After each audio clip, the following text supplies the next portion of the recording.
Olá, meu amado, minha amada, estamos aqui novamente e eu quero já, de bate-pronto, dizer que essa ministração é relacionada então ao nosso jejum nos portais de acesso do Reino de Deus. Eu quero trazer uma base bíblica para você, do que nós temos estudado, do que o Senhor tem falado para nós sobre portas e portais. E então essa ministração está ligada aí com o nosso jejum que estamos fazendo, ok? É, Se você não assistiu a instrução para esse jejum, eu vou deixar um cardzinho aqui em cima, não sei se aqui desse lado ou desse lado, onde você pode então clicar e assistir às instruções. Mas quais são as definições de portas e portais? Estou com o meu esboço aqui.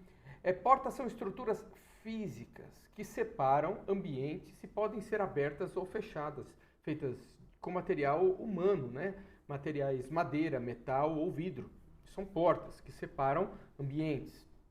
Portais têm um sentido mais amplo, onde, por exemplo, quando você vai entrar numa cidade, lá você tem um portal. Quando você entra no portal da internet, por exemplo, da Prefeitura de São Paulo, lá você tem várias outras portas, onde você pode clicar para ter acesso a outros locais. Então, porta geralmente te dá acesso a um determinado local e portais te dá acesso, então, a vários locais, várias portas, né? Também dentro de portais existem o que? Outros portais. E eu quero falar um pouquinho disso com você hoje neste vídeo. Pai de amor, em nome de Jesus, nós te adoramos e dependemos do teu Espírito Santo, Pai, para nos inspirar, para nos capacitar e nos dirigir neste tempo. Ajuda-me, Senhor, neste tempo, a fazer o melhor para ti e que o teu Espírito Santo revele a esse que está assistindo, de acordo com a tua boa vontade e com a necessidade e com a fome destes, em nome de Jesus. Amém. Glória a Deus. Então, o primeiro ponto que eu quero trazer para vocês aqui é Jesus como o Cordeiro de Deus. Lá em João capítulo 1, versículo 29, diz assim: No dia seguinte, João viu Jesus aproximando-se e disse: Eis o Cordeiro de Deus que tira o pecado do mundo. Ou seja, Jesus é aquela porta que quando você entra nela, você recebe a salvação. Jesus é a porta da salvação. Jesus é o Cordeiro de Deus que tira o pecado do mundo. Então, quando você declara Jesus como Senhor da sua vida, conforme João 1,12, mas a todos quantos o receberam, deu-lhes o poder de serem feitos filhos de Deus aos que creem no seu nome. Então, quando você crê em Jesus, você recebe o direito de se tornar filho. É como se você entrasse, não. Você está entrando numa porta. E essa porta, quando você abre, ela dá num caminho, que é Jesus. Ela dá, e neste caminho você encontra o quê? A verdade, que é Jesus. E você encontra a vida e a vida em abundância que Jesus nos traz. Claro que esse caminho não é um caminho largo, é um caminho um tanto quanto estreito, mas Jesus é esta porta que dá nesse caminho. Nesse caminho, por exemplo, não cabe o orgulho, não cabe a inveja, não cabe a impureza, imoralidade sexual, egoísmo, discórdia. Tudo isso não cabe no caminho, porque o caminho ele é o próprio Jesus. Então cabe somente a pessoa. Essas bagagens de frustrações passadas não cabem no caminho. Mas é claro que quando você entra no caminho, que você aceita Jesus no coração, você entra, pode ser até um pouquinho mais largo ali. Mas à medida que você vai caminhando com Jesus, esse caminho vai se estreitando. E esse estreitamento chama-se santidade, sem a qual ninguém verá o Senhor. Então, existe esse caminho, e esse caminho é a verdade, e Jesus é essa porta. E se você ainda não entrou pela porta da salvação, eu convido você a fazer a oração e entrar por essa porta hoje. Você repete comigo assim: Senhor Jesus, eu quero entrar por esta porta da salvação e declaro Jesus como Senhor e Salvador da minha vida. Em nome de Jesus, amém. Olha só, você então entrou nesta porta maravilhosa. E você vê que aqui no livro de João, capítulo 1, versículo 29, ele diz aqui, o João, seu primo, né, diz o quê? Que eis o Cordeiro de Deus. Jesus, ele veio abrir esta porta de salvação, não como leão da tribo de Judá, não como o Senhor dos exércitos, mas como o Cordeiro. O Cordeiro levou sobre si todas as dores. E o que é um cordeiro? Cordeiro é uma ovelha jovem, nova, pequena, pura. Então, o Cordeiro puro e imaculado se entregou por nós e venceu por nós, para te dar o quê? Acesso à porta da salvação. Então, nós precisamos nos achegar aos nossos como cordeiro, não como leão. Ele vai resolver o meu problema porque ele ruge como o leão. Sim, ele ruge como o leão em muitos lugares, mas geralmente quando você se achegou ao Senhor, você se achegou ao Senhor porque você precisava de algo. E este algo, ele tocou lá dentro do teu coração. Geralmente, a humildade de você reconhecer uma necessidade levou você até a porta da salvação. Então, as pessoas que chegarem até nós, nós precisamos nos posicionar como cordeiro, cordeiro mudo. Porque hoje em dia, as portas se fecharam para o Evangelho de Jesus por conta de um mundo polarizado. Israel contra a Palestina, direita contra a esquerda. E nós precisamos nos situar como cordeiro. Cordeiro não quer impor nada a ninguém, ele simplesmente se entrega. Então, se entregue para uma amizade, se entregue para a sua família, como um cordeiro que está disposto a fazer como Jesus para que aquela pessoa seja salva em Cristo Jesus. Amém?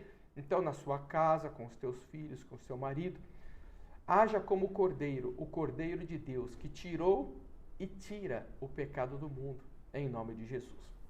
Número 2, eu quero falar aqui com vocês sobre o Senhor, ele nos envia como ovelhas para o meio de lobo. Então, nós precisamos aprender a passar pelas portas, eu já faço um link exatamente com o tema que nós falamos, o 1, o número 2, ele nos envia como ovelhas para o meio de lobos. Está lá em Mateus, capítulo 10, versículo 16. Estou enviando vocês como ovelhas entre lobos, portanto, sejam astutos como serpentes e sem malícia como os pombos, as pombas. Então, nós precisamos entender que, assim como Jesus venceu como um cordeiro, nós também precisamos chegar lá como cordeiros. Sabe que o reino de Deus, em Mateus capítulo 5, diz que o pacificador, ao pacificador é entregue o reino de Deus. Então, como reino de Deus, nós precisamos em todo o tempo que nós estamos falando de Jesus para outras pessoas, nos posicionarmos como portas para que essas pessoas entrem. E essa porta precisa ser uma porta da humildade. Sabe em Gálatas capítulo 5, quando fala do fruto do Espírito? É exatamente assim. Nós precisamos nos posicionar com esse fruto do Espírito. Vamos aqui abrir o texto aqui em Gálatas capítulo 5, vê aqui mas o fruto do Espírito então você como porta precisa se posicionar com amor, com alegria, com paz, com longanimidade, com benignidade, com bondade, com fé, com mansidão, com temperança, porque contra essas coisas não há lei. Então, quando você se posicionar perto de pessoas que precisam ouvir a voz do Senhor, se posicione desta maneira. Levante os seus olhos e enxergue o Cordeiro na cruz e se coloque na cruz também, porque é lá que nós seremos vencedores. E onde estão esses lobos, né? Porque a gente imagina que esses lobos estão no mundo, mas não. Existe lobo até dentro de nós, existe aquela área lá dentro de nós que o lobo está colocado lá. Por exemplo, você não é paciente, tem um lobinho aí. Você não suporta o irmão A, B ou C, tem um lobinho aí. Então tem algo que Deus quer fazer em você e através de você. E para isso você precisa identificar este lobo que está dentro de você e também esse lobo que está ao seu redor. E ao seu redor é onde? Dentro da sua casa. Ok? Um lobinho que está dentro do teu filho, dentro do teu marido, que precisa ser confrontado, mas confrontado de que forma? Né? Confrontado com isso que nós lemos em Gálatas 5, em amor, com paz, mostrando a paciência dentro da igreja, ok? Dentro da igreja é onde nós precisamos nos preocupar com os lobos, porque quando você sai na rua, claro que você vai tomar cuidado, mas e dentro da igreja, você acha que você está completamente isento de qualquer coisa? Não está, é exatamente ali que nós precisamos nos preocupar e nos manter na cruz, como portas de entrada para que as pessoas sejam salvas através de nós. E nós também abrirmos portas em outras pessoas. Então, quando você está com Cristo na cruz, como o apóstolo Paulo diz, né, que nós estamos crucificados com Ele na cruz, logo se Cristo é uma porta de acesso para a salvação e eu estou com Ele na cruz, então logo eu também me torno uma porta de salvação. E olha o que diz em Salmos 24, o versículo 7. Levantai, ó portas, as vossas cabeças. Se eu sou uma porta de acesso para o reino de Deus, para a salvação, então Salmos 24, 7 manda eu levantar a cabeça. Eu não posso ficar com a cabeça baixa, porque quando eu levanto a minha cabeça, levantai-vos, ó entradas eternas, para que entre o Rei da Glória. O Rei da Glória se manifesta através de você. Quando você está em meio à dificuldade com a sua cabeça erguida, o que acontece? Há salvação. E essa cabeça levantada, aonde deve estar? Na cruz. Então eu estou na cruz com a cabeça levantada, olhando para o Pai. Ali eu tenho um acesso e sou um acesso para que pessoas sejam salvas, sejam abençoadas através da minha vida. Amém? Isso tudo acaba lá em Mateus capítulo 27, dos versículos 39 ao 43, que diz assim: o que passavam por ali o insultavam, balançando a cabeça e dizendo: você que destrói o templo e o reconstrói em 3 dias, então salve-se, desça da cruz, se é o Filho de Deus. Da mesma forma, os chefes dos sacerdotes, os mestres da lei e os líderes religiosos também zombavam dele. Ele salvou outros, diziam, mas não pode salvar a si mesmo. Ele é o Rei de Israel. Então desça agora da cruz e creremos nele. Então, a maior tentação que temos hoje e que Jesus também enfrentou foi descer da cruz. É estar crucificado com ele na cruz, é ser insultado, mas não se importar com isso. Porque nós podemos deixar a cruz a qualquer momento, mas se deixarmos a cruz, não conseguiremos levantar a cabeça para olhar para o Pai, porque viveremos para nós mesmos e vivemos para Cristo.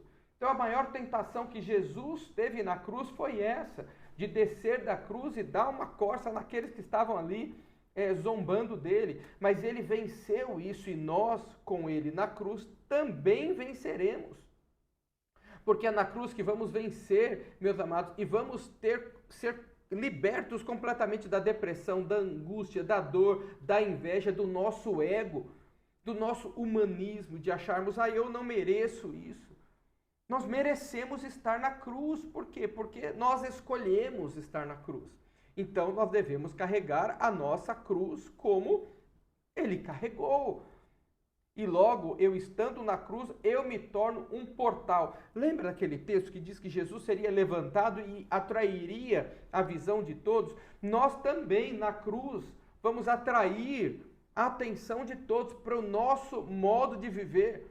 E aí poderemos dizer, né? Fui crucificado com Cristo, assim já não sou eu quem vive, mas Cristo vive em mim. A vida que agora vivo no corpo, vivo-a pela fé no Filho de Deus, que me amou e se entregou por mim. Então, a cruz é um portal de bênção e mudança de vida para mim e para aqueles que estão olhando para a minha vida. Portanto, Salmos 24:7, levantai, ó portas, ó vossas cabeças, levantai, ó entradas eternas, e entrará o Rei da Glória. Deixe o Rei da Glória entrar em você e através de você. Você é um portal, é uma porta de entrada para a salvação de muitos que estão ao seu redor hoje, em nome de Jesus. Número 3, nós temos aqui que o Senhor, Ele nos deu chaves do reino de Deus. Olha o que diz Mateus capítulo 16, versículo 19. Eu darei a vocês as chaves do reino de Deus. O que você ligar na terra será ligado nos céus, e o que você desligar na terra terá sido desligado nos céus. O Senhor, então, ele recebe autoridade no mundo espiritual, no mundo material e das emoções. Ele recebe esta autoridade, delega para os seus discípulos essa autoridade e entrega para a sua igreja. Chaves. Preste atenção que não é somente chave, uma chave, não, são chaves. Então, tudo que nós ligamos é uma chave para uma porta ou um portal.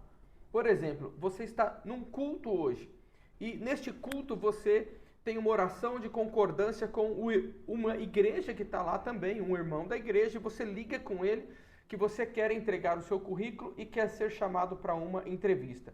Então, logo que você liga para ele, aparece a oportunidade do trabalho e você vai fazer a tua entrevista. E você faz a primeira entrevista com a pessoa do RH. Então, abriu uma porta de emprego. Mas logo que abriu esta porta, existem outras portas que precisam ser acessadas. Por exemplo, a tua documentação tem que ser aprovada. Você tem que passar por entrevista com o gerente. Depois você tem que passar entrevista com o diretor. E muitas vezes tem que também passar com uma entrevista com o dono da empresa. Então, abriu-se um portal de oportunidade ali para você entrar naquele emprego. Mas existem portas que você vai acessando e à medida que você vai acessando, você vai entrando em cada uma delas. E muitas vezes nós nos perdemos aí. Porque quando a porta aparece, a primeira porta aparece, a gente entra nela, mas a gente se esquece que pode ter outras portas. E para ter a abertura dessas outras portas, nós precisamos o quê? Buscar a chave correta. Então eu volto no corpo de Cristo e eu concordo mais uma vez com outro irmão. E esse voltar ao corpo de Cristo, a maioria das vezes é presencialmente, mas muitas vezes a gente liga por telefone e a gente concorda por telefone. Então a nossa vida de fé em fé, de oração em oração. É aí que essa concordância vai abrindo portas e fechando portas. Senhor, olha, eu preciso entrar agora nessa nova fase. Você busca concordância com outro irmão. Porque lá em 2 Coríntios capítulo 1, versículo 20, diz assim: pois quantas forem as promessas de Deus, tantas tem nele o sim. Por isso é que por meio dele o amém é pronunciado por nós para a glória de Deus. Então é necessário que eu, ao entrar por uma porta, eu continue na busca. Por isso que as pessoas, por exemplo, vão na igreja uma vez por mês, chegam lá, concordam, Deus abre a porta. Mas as outras portas ficam fechadas por quê? Porque não foi buscar mais revelação, não foi concordar com outros irmãos a respeito desse assunto. Vai na igreja simplesmente por ir. A igreja é uma reunião dos santos para exatamente abrir e fechar portas. Que portas são essas? Inúmeras portas que Deus abriu para a sua vida, para a sua casa, para o seu relacionamento, para o teu filho, para a sua empresa. Oportunidades que aparecem e vão embora e precisam de uma nova porta. Então eu quero que feche a porta desse cliente para que abra uma outra porta e assim por diante. Olha que coisa interessante. Mateus capítulo 7, versículos 7 e 8. Deus nos dá uma instrução de como nós devemos agir. São 3 passos que nós devemos abrir para exatamente acontecer o que eu estou dizendo para você. Diz assim: pedi e dar-se-vos-á, buscai e encontrareis, batei e abrir-se-vos-á. Ou seja, são 3 atitudes. Primeiro eu peço, eu utilizo a boca para eu pedir. Depois eu busco, ou seja, eu saio do meu lugar de comodismo. Eu vou buscar, eu vou atrás. Se eu for atrás, vai acontecer alguma coisa. E eu bato. E se eu bater, aí já estou usando o quê? A minha força física é para bater numa porta, para chegar num determinado lugar e bater. Então, a constância na congregação, na unidade da igreja, utilizando essas 3 ferramentas, acontece o versículo 8 que diz assim: porque aquele que pede, recebe. Ou seja, Deus não só é aquele que ouve o teu pedido, mas é aquele que sabe do teu pedido e porque você pediu, Ele faz com que você receba. Porque uma coisa é você pedir e a coisa estar disponível para você e você não receber, você não pegar. Um pacote que você pediu pelo correio, certo? Só que ele se perdeu no caminho, ele voltou para o correio e está esperando você ir lá tomar posse dele. Você não recebeu, mas quando você pede para o Senhor, com esta unidade, com a chave, ligando no corpo de Cristo, ele, além de você pedir, de ouvir o seu pedido, ele faz questão de te entregar. Ele faz questão de você receber. Ou seja, tem um aviso de recebimento. Ele pediu, ele vai receber. Lembra de Daniel? Daniel ficou 21 dias orando e jejuando, mas recebeu. Porque quem pede ao Senhor recebe o que ele tem para nos dar. Aquele que busca, encontra. Está lá, Mateus 7:8. Porque aquele que pede, recebe. O que busca, encontra. E muitas vezes saímos a procurar uma coisa e encontramos outra completamente diferente. E ali o Senhor fala com a gente: é isso que eu queria te dar. Porque você pediu, estava buscando outra coisa, porque você saiu do comodismo, então você encontrou algo especial. E ao que bate, vai abrir. Então o Senhor, ele te dá 3 comandos: pedir, buscar e bater. Porque aquele que pede, recebe. Aquele que busca, encontra. E aquele que bate, vai se abrir. Não é lindo isso aí? Olha o que diz 2 Coríntios 3,18. Mas todos nós, com o rosto descoberto, refletindo como um espelho a glória do Senhor, somos transformados de glória em glória na mesma imagem pelo Espírito do Senhor. Nós somos transformados de vitória em vitória, de glória em glória. Ou seja, hoje tem uma glória e eu não vou me conter com ela, porque amanhã tem que ter outra glória. Eu vou me transformando à imagem do Senhor. Eu vou ficando o quê? Mais que vencedor no Senhor, de glória em glória, de tempos em tempos, como diz Romanos 1,17. Porque nele se descobre a justiça de Deus de fé em fé, como está escrito: justo viverá pela fé. Por isso a constância nos cultos, quarta, domingo. Se não dá para estar presencialmente, online você está. Se não dá para você estar assistindo no dia do culto, no dia seguinte, quando você estiver indo para o trabalho, você vai ouvir a palavra, porque você vai entrar em concordância, porque é assim que nós vivemos, de fé em fé. Como está escrito: o justo viverá pela fé. Amém? Eu termino aqui então esse primeiro vídeo, né? Os 3 primeiros pontos quero revisar contigo aqui. O primeiro deles é